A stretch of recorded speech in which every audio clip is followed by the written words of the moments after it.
مجھ کو عذاب نہ پکڑے، اللہ تعالیٰ پکڑے نہیں، عذاب نہ دے۔ ایسے ہی کہہ رہے ہیں قرآن میں جو بار بار ذکر کیا، جو علامہ ابن رجب حنبلی کہہ رہے ہیں، آگے انہوں نے کہا کہ بار بار ذکر کیا جہنم کی ہولناکیوں کا، کیوں کیا؟ تاکہ اس کے ذریعے سے ہم شریعت کے پابند ہو جائیں، اپنے دل میں ڈر پیدا کریں، گناہوں سے توبہ کریں، اور اس کے لیے رمضان سے بہتر موقع کیا ہو سکتا ہے کہ ہم قرآنی انسان بنے، توبہ کریں، اللہ کی طرف رجوع کریں، اپنے اندر روحانی طاقت پیدا کریں جسے دنیا کی کوئی طاقت سے نہیں کر سکتی۔ لیکن ہم رسم کی طرح گزارتے ہیں۔ علامہ ابن رجب کہتے ہیں کہ جو قرآن پڑھے گا اور پھر قرآن کی تصریح ہے کرنے والی سنت اور حدیثوں کو پڑھے گا، اور پھر اس کے تناظر میں اس کی تربیت سے جو قوم صحابہ کرام اور سلف کی سنت کے سلف کے جو طریقہ کار اختیار کیا ہے اس کو اگر پڑھے گا تو بڑا تعجب کرے گا کہ ان کی حالت عجیب تھی۔ اللہ کا خوف اتنا زبردست تھا کہ ان کی زندگیاں اللہ کی شریعت کی پوری طرح پابند ہو گئی تھی۔ جن چیزوں کا حکم اللہ رسول نے دیا اس کی طرف لپکتے تھے، جن چیزوں سے منع کیا اس سے بچتے تھے، گناہ ہو گیا تو توبہ کرتے تھے۔ ہم ہیں ایسے زبانی جمع خرچ قابلیت کا مظاہرہ، علماء پہ تنقید کیلا نکالنا، غیر ضروری مباحث ہمیں بہت آتی ہے، عمل کرنا، قوم کی تعمیر کرنا، ان امور کو اختیار کرنا جو ہمیں اور ہمارے گھر اور خاندان کو اور ہماری قوم کو طاقتور بنائے، یہ ہمیں نہیں آتا۔ یہ صحابہ کرام کو آتا تھا۔ علامہ ابن رجب حنبلی کہتے ہیں کہ یہی وجہ تھی کہ ان کے دل میں اللہ کا خوف تھا، اللہ کا ڈر تھا، اس چیز نے ان کو نیک بنا دیا، گناہوں سے دور کر دیا۔ اللہ کا ڈر ان کو اونچے مقام پر لے گیا، ترقی دیتا ہے۔ بہت ساری چیزیں تھی۔ قبرص فتح ہوا، ایک ملک فتح ہوا مسلمانوں کے ہاتھوں۔ جبیر بن نفیر، علامہ ابن قیم نے یہ روایت نقل کی، الجواب الکافی میں یہ ذکر کیا یہ واقعہ کہ قبرص فتح ہوا، مسلمان فتوحات کو سمیٹ رہے ہیں اور جو دشمن جو جیل آئے تھے ان کو الگ کر رہے تھے۔ کوئی غلام بن گیا، کسی کی قیدی بنایا گیا جس کا جو حقدار تھا۔ کہہ رہے ہیں کہ جبیر کہہ رہے ہیں کہ یہ منظر جاری تھا کہ میری نظر پڑی ایک کنارے حضرت ابو دردہ صحابی رسول، حضرت ابو دردہ رضی اللہ تعالیٰ عنہ کنارے بیٹھ کر رو رہے تھے۔ ان کو روتا دیکھ کر میں پوچھا کہ ما یبکیک فی یوم اعز اللہ الاسلام و اہلہ، کہ ارے ابو دردہ آپ کو کون سی چیز رلا رہی ہے ایک ایسے دن میں جس میں اللہ تبارک و تعالیٰ نے اسلام اور اہل اسلام کو عزت سے نوازا، عزت بخشی۔ ویحک یا جبیر، اے جبیر تمہارے ہے، تم پر تعجب ہے، تمہارا برا ہو، غور کرو کہ یہ قوم جس کو آج ہم نے فتح کیا ہے، اللہ نے اس کو سلطنت دی تھی، ملک دیا تھا، عزت دی تھی، لیکن جب اس نے اللہ تبارک و تعالیٰ کے نزدیک مخلوق کی کتنی غیر اہمیت ہے، کوئی قوت اور طاقت اور حیثیت نہیں ہے، اللہ تعالیٰ ناراض ہو جائے تو آن کے آن میں قوموں کو کے عروج کو زوال میں بدل دے۔ آج یہ امریکہ، یہ فلاں اور فلاں، یہ مسلمانوں کے گھروں کو توڑنے والے، مسلمانوں کو پر ظلم و زیادتی کرنے والے، وہ بھی سنیں، ہم بھی سنیں۔ ابو دردہ کیا کہتے ہیں؟ قرآن کہتا ہے لا تحسبن الذین، یا کیا ہے، لا تحسبن الذین لا تحسبن اللہ غافلا عما یعمل الظالمون، کہ ظالم لوگ جو کچھ کر رہے ہیں وہ ایسا نہ سمجھیں کہ اللہ غافل ہے۔ ہمارے وہ نوجوان جو چھپ چھپ کر الٹی سیدھی حرکتیں کرتے ہیں، موبائل پر گندے فوٹو، گندی تصویریں، گندی کلپ دیکھتے ہیں، وہ سن لیں اللہ سے کہیں کوئی بھی محسوس نہیں ہے، میں جو ہے چھپا ہوا نہیں ہو سکتا۔ یہ غافل لوگ، وہ مسلمانوں کے لیے بھی ہے، وہ نریندر مودی کی حکومت ہو، فلاں اور فلاں کی حکومت ہو، وہ بھی سن لے، دنیا کا کوئی بھی ہو، یہ اللہ کا قانون۔ اللہ کو غافل مت سمجھو جو ظالم لوگ کر رہے ہیں۔ انما یؤخرهم لیوم تشخص فیہ الابصار، اللہ ان کو ڈھیل دے رہا ہے، چھوڑ رہا ہے اس دن کے لیے جب نگاہیں، آنکھیں پھٹی کی پھٹی رہ جائیں، مبطلین مقنعی رؤوسہم، اس طرح کے وہ دن سر پر دوڑے جائیں گے، ان کے سر اوپر کی طرف اٹھے ہوئے ہوں گے، لا یرتد الیہم طرف، ان کی آنکھ خود ان کی طرف بھی نہیں پلٹے گی، وافئدتہم ہوا، اور ان کا دل خالی ہوگا، گرا ہوا ہوگا، انتہائی خوفناک ماحول ہوگا۔ پچھلے ہفتے کے خطبے میں نے ذکر کیا کچھ مناظر قرآن کی، کہ وہاں کوئی کسی کا نہیں ہوگا، بھائی باپ باپ رشتے دار سب ایک دوسرے سے بھاگیں گے، دوست جو دنیا میں ایک دوسرے کے دوست کا دشمن بن جائیں گے، جس کے پیچھے چلتے جائیں گے، تمہاری وجہ سے میں گمراہ ہوا ہوں، کہے گا تمہاری وجہ سے میں بڑا بنا بیٹھا تھا۔ یہ جو آج اترا رہے ہیں، مسلمانوں پر ظلم کر رہے ہیں، یہ اللہ کا قانون دیکھیں۔ ابو دردہ نے انہی آیتوں وغیرہ کی روشنی میں اس سے کہا یا جبیر، اللہ تعالیٰ کے نزدیک مخلوق کا کیا معاملہ ہے، غور کرو۔ یہ قوم اللہ نے اسے عزت بخشی تھی، اللہ نے اسے عزت بخشی تھی، لیکن جب انہوں نے اللہ کے حکم کو ضائع کیا، ظلم کیا، تو اللہ تعالیٰ نے ان کی کیا حالت کر دی دیکھ لو۔ اور ان کا کیا دیکھنا، آج مسلمانوں کی حالت دیکھ لو۔ ابو دردہ اس وقت اغیار کو دیکھ کر رو رہے تھے، آج مسلمانوں کو دیکھتے تو کیا ہوتا ہے۔ میں عرض کرنا چاہتا ہوں، غور کیجیے، کاش کہ موقع ہوتا تو میں کچھ آیتیں پیش کرتا، جنت اور جہنم کے مناظر، ہمیں ڈرنا چاہیے ان سے۔ اللہ تبارک و تعالیٰ کی ایک دو آیت پیش کروں۔ اللہ تبارک و تعالیٰ نے ارشاد فرمایا، لہم من جہنم لہم من فوقہم ظلل من النار ومن تحتہم ظلل۔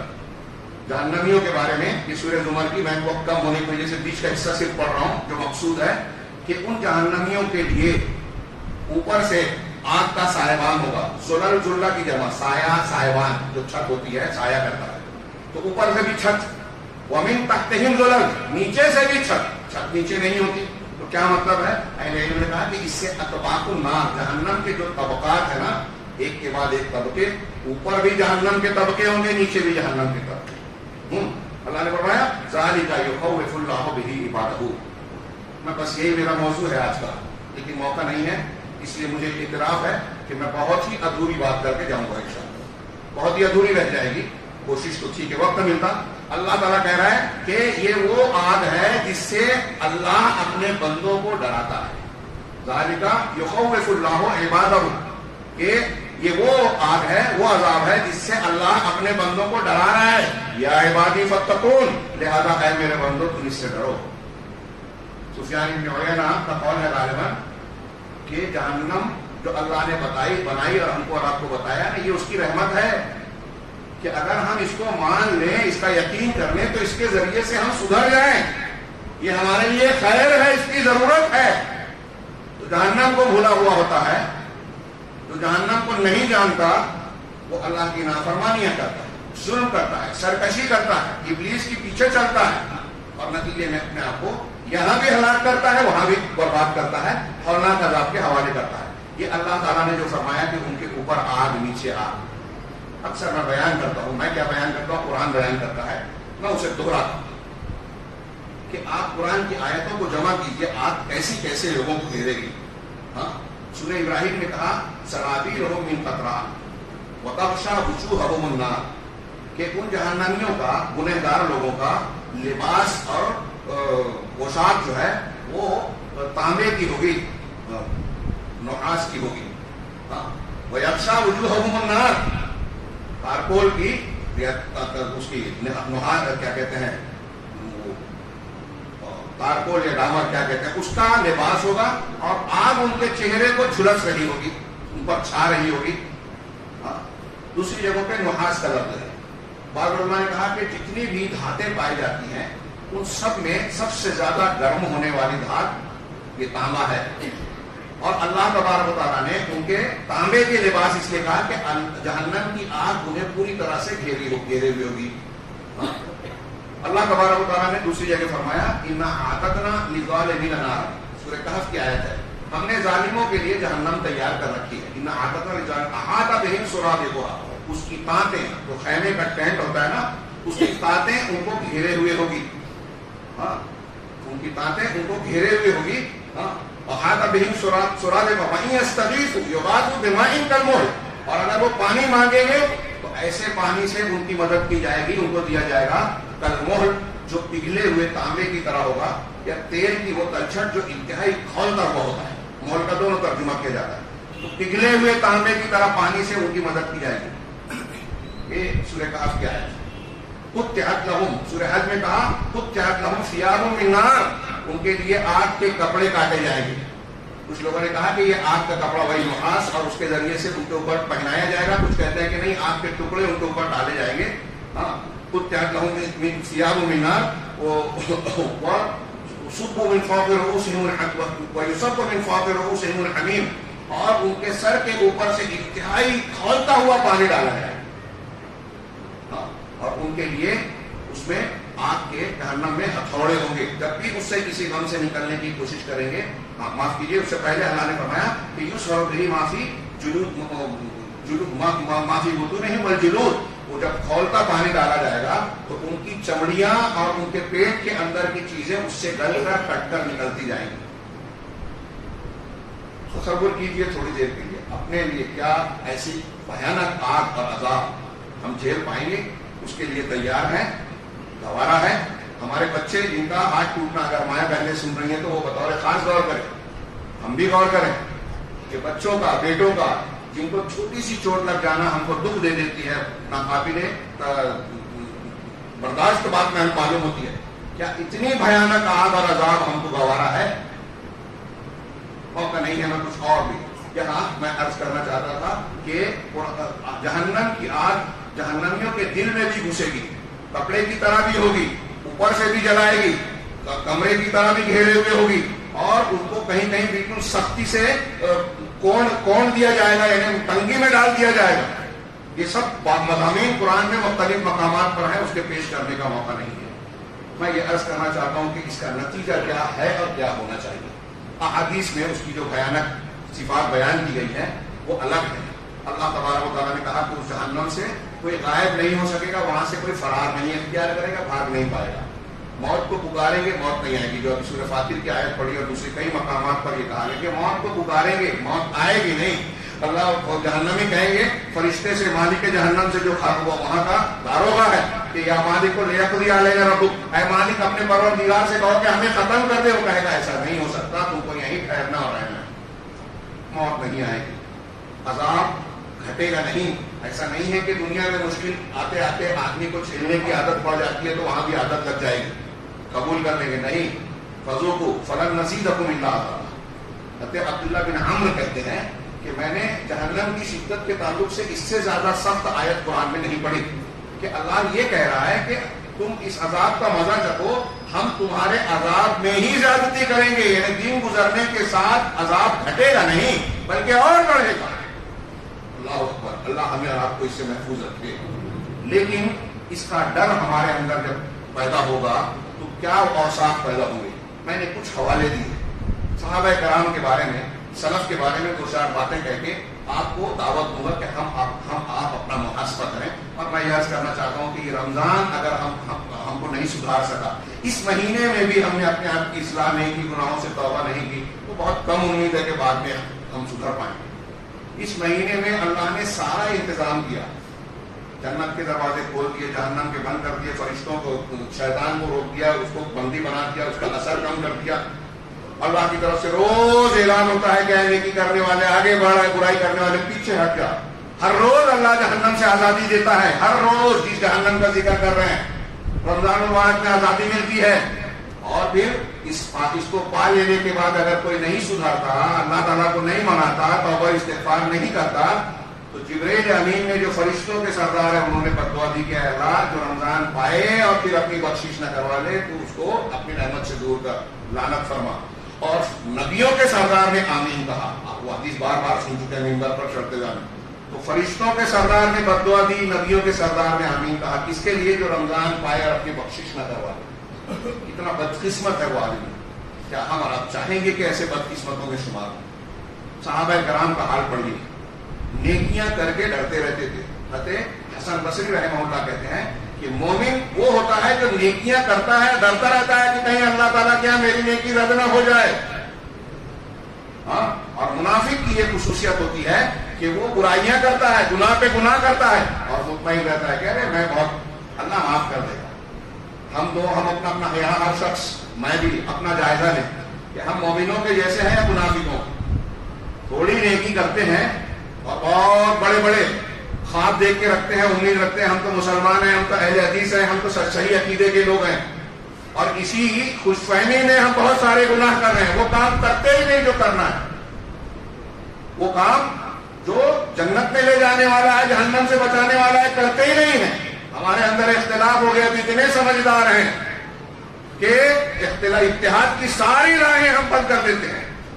کسی سے رشتہ کاٹ دیا تو جوڑتے نہیں ہیں. ایک آدمی حرام کھانے لگا ہے تو کتنا بھی رمضان آ جائے وہ حرام سے توبہ کرنے کو تیار نہیں ہے. اس کے پاس تعویل ہے، مولویوں کے فتوے ہیں، جو راستے ہیں، ارے نہیں ایسا ہے اللہ کیا بچ جائیں گے، کوئی بات نہیں، معاف نہیں کرے گا کیا. یہ کچھ فہمی میں نہ رہے. اگر اللہ تعالیٰ کی نافرمانی کوئی آدمی کرتا رہتا ہے تو چھوٹے گناہ سے اس کا عذاب ایک یہ ہوتا ہے کہ بڑے گناہ میں اللہ ڈالتا ہے. فَلْيَحْذَرِ الَّذِينَ يُخَالِفُونَ عَنْ أَمْرِهِ أَن تُصِيبَهُمْ فِتْنَةٌ. کاش وقت ہوتا میں صرف اتنا کہوں کہ چھوٹے گناہ کرتے کرتے آدمی شرک اور کفر تک چلا جاتا ہے، احساس نہیں ہوتا.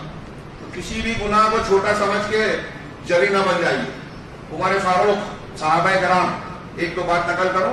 امام بخاری نے عبداللہ بن ابی ملیح بن ابی ملیحہ، بہت بڑے تابعی ہیں، ان کا قول نقل کیا. وہ کہتے ہیں ادرکت 30 من اصحاب رسول اللہ صلی اللہ علیہ وسلم، میں نے اللہ کے رسول صلی اللہ علیہ وسلم کے صحابہ میں سے 30 صحابہ سے ملاقات کی، ان کو پایا. کلہم یخاف علی نفسہ النفاق، ان میں سے ہر کوئی اپنے آپ پر نفاق کا ڈر رکھتا تھا. ڈرتے تھے کہ میں منافق تو نہیں ہوں. ابھی عمر فاروق کا تذکرہ ہوا نا، ان کے کتنے واقعات ہیں. ایک مرتبہ نماز جنازہ پڑھنے کے لیے کھڑے ہوئے، ابھی جماعت کھڑے ہونے سے پہلے پیچھے پلٹے تو دیکھے کہ حضرت حذیفہ بغیر نماز پڑھے ہوئے واپس جا رہے ہیں. یہ صحابی تھے صاحب سر رسول، اللہ کے رسول کے رازدار کہلاتے تھے حضرت حذیفہ، فتنوں کے جانکار. ان سے لوگ پوچھتے تھے کہ کیا اللہ کے رسول نے اور کیا کیا بتایا فتنوں کے بارے میں. عمر فاروق تک پوچھتے تھے. تو ان کو دیکھ کر حضرت عمر چونک گئے، نماز تو پڑھا دی. واپس لوٹ کر ان سے پوچھا کہ آپ نے نماز نہیں پڑھی، اس کا مطلب یہ کہ جس کا جنازہ تھا وہ منافق تھا، اللہ کے رسول نے آپ کو بتایا تھا. حذیفہ، میں تم سے یہ پوچھنا چاہتا ہوں کہ کہیں اللہ تبارک اللہ کے رسول صلی اللہ علیہ وسلم نے میرا نام بھی منافقین میں تو بتائی چھپا کر ہے. کون پوچھ رہا ہے؟ عمر فاروق، کہ میں تو منافقین میں نہیں ہوں. اے حذیفہ، ہاں نہیں، آپ کی بات تو نہیں ہے، سوال نہیں ہے. عمر فاروق ڈر رہے ہیں اور ہم لوگ مطمئن ہیں، گناہ پہ گناہ کیے جا رہے ہیں. نہ اللہ کا حق ہم کو یاد ہے، نہ رسول کے حقوق ادا کرتے ہیں، نہ مسجد جماعت اور اس کے حقوق کو جانتے ہیں. 4 چیزوں کو جان کر قابلیت کا مظاہرہ کرتے ہیں اور سمجھتے ہیں جنت ہمارے کاندھے پہ ہے، اتنے مطمئن ہیں. وہ رویا کرتے تھے. عمرو بن عاص صحابی رسول ہیں، صحیح مسلم کتاب الایمان میں اٹھائیے، لمبا واقعہ. ابن شماسہ ماہری اور ان کے ساتھی ان سے ملنے گئے، عیادت کرنے گئے. آخری وقت ہے، کہا ہم لوگ کھڑے ہوئے تھے، ان کے بیٹے بھی ساتھ میں تھے. ہم نے دیکھا کہ انہوں نے دیوار کی طرف منہ کر لیا اور رونے لگے، ہچکیوں کی آواز آئی. یہ صورتحال دیکھ کر ان کا بیٹا نہ رہا جا سکا اس سے. اس نے تسلی دی کہ ابا جان کیوں روتے ہو؟ کیا آپ اللہ کے رسول صلی اللہ علیہ وسلم کے ساتھ ہی نہیں تھے؟ اللہ کے رسول صلی اللہ علیہ وسلم نے کے ساتھ آپ نے نیکیاں نہیں کی اور آپ کو بشارتیں نہیں ملی؟ آپ کو اللہ کے رسول نے ایسی ایسی بشارت دی. میں اپنے الفاظ میں روایت کو بیان کر رہا ہوں، وقت نہیں ہے. تو انہوں نے منہ پھیر کر کہا کہ مجھ پر 3 دور آئے.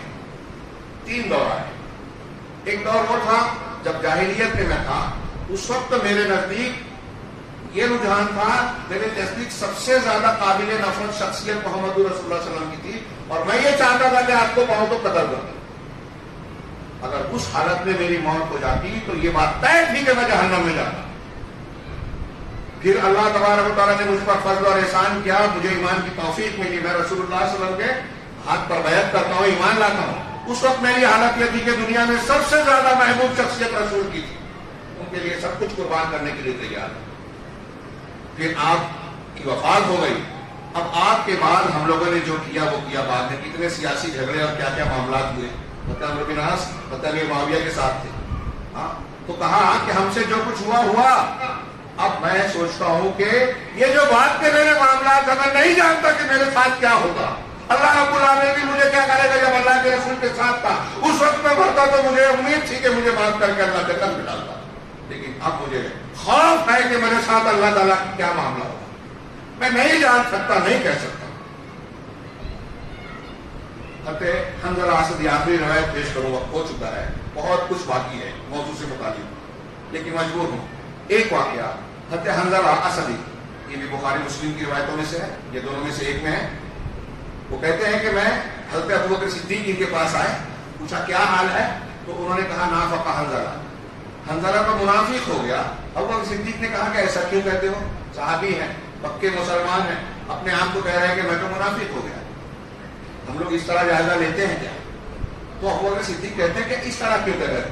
کہا صدیق اکبر کہ معاملہ یہ ہوتا ہے کہ جب ہم اللہ کے رسول صلی اللہ علیہ وسلم کی مجلس میں ہوتے ہیں، جنت و جہنم کا تذکرہ کرتے ہیں، اس وقت ہمارے دل کی کیفیت کچھ الگ ہوتی ہے. لیکن جب ہم اپنے گھر بار کاروبار میں مشغول ہو جاتے ہیں تو ہماری کیفیت بالکل تبدیل ہو جاتی ہے۔ اب صحابی رسول کے سوچنے کا انداز دیکھیے، وہ کیا کہہ رہے ہیں کہ ہم یہاں ہیں تو الگ کیفیت، وہاں ہیں تو الگ کیفیت، یہی تو منافقت ہے کہ یہاں الگ وہاں الگ، اندر کچھ باہر کچھ، یہ نفاق ہے۔ ظاہر میں باطن کے خلاف ہو، اندر کفر ہے، ظاہر میں اسلام ہو، اس کو منافقت کہا گیا، نفاق اکبر، اور عمل میں ہو تو نفاق عملی۔ بہرحال انہوں نے کہا کہ یہاں ہماری حالت کچھ ہوتی ہے، وہاں ہماری حالت کچھ ہوتی ہے، تو ان کو لگا کہ یہ بھی نفاق ہے۔ تو ابوبکر صدیق رضی اللہ تعالیٰ عنہ صدیق اکبر ہیں، نبی کے بعد امت کے سب سے زیادہ اعلیٰ درجے کی شخصیت، وہ کہتے ہیں کہ ایسی کیفیت تو میری بھی ہوتی ہے، تو اگر ایسا نفاق ہے تو چلو اللہ کے رسول اللہ پر بتائیں۔ پہنچے، بتایا، سلام علیکم کے بعد تو اللہ کے نبی صلی اللہ علیہ وسلم نے پوچھا کہ کیوں کہہ رہے ہو؟ کہا ایسی بات ہے کہ آپ کے پاس کچھ اور حالت ہوتی ہے، جب اللہ کا ذکر، جنت جہنم کا ذکر ہوتا ہے الگ کیفیت ہوتی ہے، گھر میں الگ، کاروبار میں الگ۔ تو اللہ کے نبی صلی اللہ علیہ وسلم نے کہا کہ اگر تم اس حالت میں جیسے میری مجلس میں ہوتے ہو وہی کیفیت تم پر رہ جائے بازاروں میں، گھروں پہ، لصافحتکم الملائکہ فی اسواقکم وعلی فرشکم، اور کما ورد فی الحدیث، اگر ایسی ہی حالت جیسے میرے پاس رہتی ہو ویسے ہی نیک دل، صاف ستھرے، اللہ سے ڈرنے والے ہر وقت تم رہو گے تو فرشتے راستوں میں، بازاروں میں اور تمہارے بستروں پر تم سے مصافحہ کریں گے۔ ولیکن ساعۃ و مساعۃ یا حنظلہ، لیکن اے حنظلہ الگ الگ وقت میں الگ الگ کیفیات ہوتی ہیں۔ میرے بھائیوں، دینی ماؤں اور بہنوں، غور کریں، میں نے کئی باتیں بیان کی، شاید آپ کو ادھورا پڑ لگے، لیکن یہ چیزیں ایک دوسرے سے مربوط ہیں۔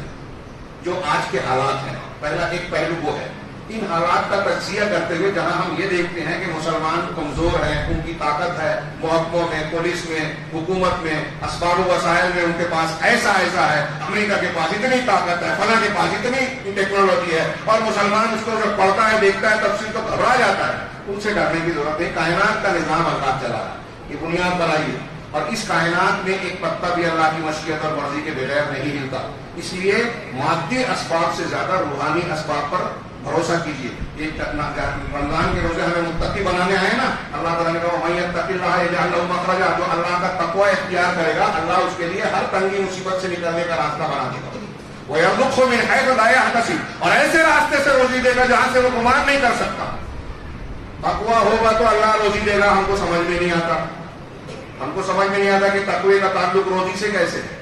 فاطمہ رضی اللہ تعالیٰ عنہ نے کہا کہ غلام دے دو، میرے ہاتھ میں چھالے پڑ گئے۔ اللہ کے رسول رات میں پہنچ کے کہتے ہیں کہ جب بستر کرو تو 33 مرتبہ سبحان اللہ، 33 مرتبہ الحمدللہ، 34 مرتبہ اللہ اکبر کہو۔ میں نے کئی جگہ تقریروں میں کہا کہ ہماری ماؤں بہنوں سے جا کے پوچھا، اگر وہ کہیں گے کہ مجھ کو واشنگ مشین لا دو، اور آپ پوچھیں بولیں کہ سبحان اللہ الحمدللہ اللہ اکبر پڑھو، تو کیا بولے گی؟ کیا بولے گی؟ لیکن اللہ کے رسول نے اپنی دختر کو یہ کہا، کیوں کہا؟ یہ روحانی اسباب پر غور کیجیے۔ میں نے ایک آیت پیش کی، ایسی 20 آیتیں پیش کی جا سکتی ہیں کہ اللہ تعالیٰ رسول اللہ علیہ وسلم نے یہ وعدہ کیا کہ اگر ہم متقی پرہیزگار بن جائیں تو اللہ تعالیٰ آسمان سے بھی روزی دے گا، زمین سے بھی دے گا، کشادگی دے گا، گناہ معاف کرے گا، مال اولاد میں برکت دے گا، دشمنوں کی چالوں کو بیکار بنا دے گا۔ ان تصویروں وتتقوا لا یضرکم کیدہم شیئا، سورہ حج میں اللہ نے فرمایا کہ اگر تم صبر کرنے لگو، تقوی اختیار کر لو، تو دشمنوں کی چالیں اور منصوبے تم کو کوئی نقصان نہیں پہنچائے۔ میں عرض کر رہا تھا، حاصل بتا رہا ہوں کہ ہمیں ڈرنا چاہیے اپنے گناہ سے، کسی امریکہ سے نہیں، کسی سنگ سے نہیں، کسی بھی پریوار سے نہیں۔ ڈرنا ہے تو اپنے آپ کو اپنے گناہ سے ڈرو، اور اس ڈر کو پیدا کرنے کے لیے اللہ تبارک و تعالیٰ کو پہچانیے، اس کی عظمتوں کی بڑائی کو جانیے۔ اللہ کو پہچانیں گے تو اللہ کا ڈر پیدا ہوگا۔ اللہ تبارک و تعالیٰ کے عذاب کو پڑھیے قرآن میں بے مزاج کے لیے، اور یوں ہی ایسے ہی نہیں ذکر کیا ہے، بار بار جہنم کی منظر کشی کی ہے، جس میں سے بہت کم چیزوں کو میں نے پیش کیا، اور آپ جانتے ہیں بہت کچھ۔ اس کو ہمیشہ تازہ رکھیے اپنے گھر میں، عورتوں کو، بچوں کو ان مضامین کو دوہرا کر روز پڑھائیے۔ یہ جتنا دوہرایا جائے اتنا اچھا ہے، اس کو کبھی نہ بھولیں۔ تو اگر ہم نے یہ کیا، اپنے دل میں اللہ کا، جہنم کا، اللہ کی پکڑ کا خوف بٹھا لیا، تو اللہ کا خوف ہمیں اللہ کا فرما بردار بنائے گا، گناہوں سے بچنے والا بنائے گا، ہمارے نفس کے تزکیہ کرے گا۔ اللہ کا خوف عبادت کی روح ہے، خوف صرف عبادت کی روح ہے، اور یہ رمضان کے روزے ہمارے درمیان، ہمارے دل میں تقوی اور اللہ کا خوف پیدا کرنے آیا ہے۔ اگر یہ خوف پیدا ہو گیا تو ہم اچھے ایمان والے، اچھے مسلمان بن جائیں گے، اور ایمان والے اگر ہم بن گئے تو میرا یقین ہے اس لیے کہ اللہ کا فرمان ہے، رسول کا فرمان ہے، ایک تو نہیں 20 سینکڑوں کہ اللہ تبارک و تعالیٰ تمہاری حفاظت کرے گا، اپنی رحمت میں پناہ دے گا. دنیا کی کوئی طاقت تمہارا کچھ بگاڑ نہیں سکے گی. تمہارا ہر مسئلہ حل ہوگا، دنیا کے مسائل بھی حل ہوں گے اور آخرت کے بھی. اور اگر اللہ ناراض ہو گیا تو نہ یہاں ٹھکانا ہے نہ وہاں. اللہ تعالیٰ ہمیں اس دنیا اور آخرت کی کامیابی کے راستے پر چلنے کی توفیق عطا فرمائے. اپنا ڈر اور ایمان جیسا ہمارے لیے فائدے مند ہے ویسا ہمارے دلوں میں اللہ تعالیٰ پیدا فرمائے. اس رمضان المبارک کی برکتوں فضیلتوں کے ساتھ رب العالمین ہمیں ان خوش نصیب لوگوں میں شامل فرمائے جن کو اللہ تعالیٰ جہنم اور جہنم کے عذاب سے خلاصی دیتا ہے. ربنا اصرف عنا عذاب جہنم انہ کان غراما. بارک اللہ لنا ولکم فی القرآن المجید ونفعنا وإیاکم بآیات الذکر الحکیم انہ تعالی جواد کریم ملک